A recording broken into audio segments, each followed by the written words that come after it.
हिंदी भाषा ज्ञान समध्वनि भिन्नार्थक शब्द। बच्चों, इन शब्दों और चित्रों को ध्यान से देखो और सोचो, इन दिए गए शब्दों के चित्र कौन से हैं? क्या आप बता सकते हैं? चालाक और चालक, दिन या दीन के चित्र इनमें से कौन है? प्यारे बच्चों, आपने देखा कुछ शब्द देखने, सुनने और वर्तनी में प्रायः समान लगते हैं, परंतु अर्थ में वे एक दूसरे से बिल्कुल ही भिन्न होते हैं।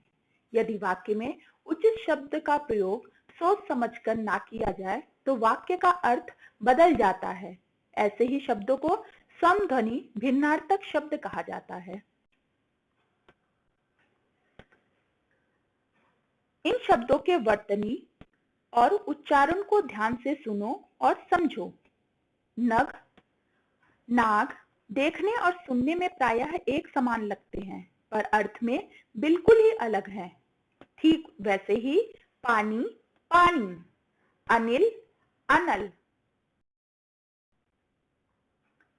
शर, सर, गृह, ग्रह, जलद, जलज।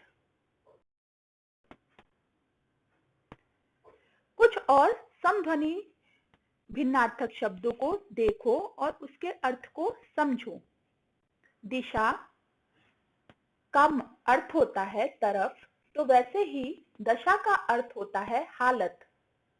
कुल का अर्थ होता है वंश, तो कूल का अर्थ होता है नदी का किनारा। तरंग का अर्थ होता है लहर, तो तुरंग का अर्थ होता है घोड़ा। नीड का अर्थ होता है घोंसला, तो नीर का अर्थ होता है पानी। बच्चों, ठीक उसी तरह दीन का अर्थ होता है गरीब और दिन का अर्थ होता है दिवस।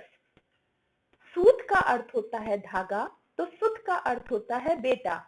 शाम का अर्थ होता है संध्या, तो श्याम का अर्थ होता है काला। हंस एक पक्षी का नाम होता है, तो हंसने को बोला जाता है।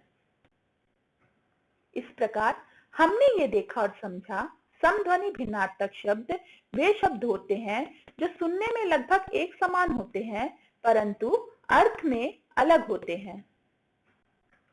धन्यवाद।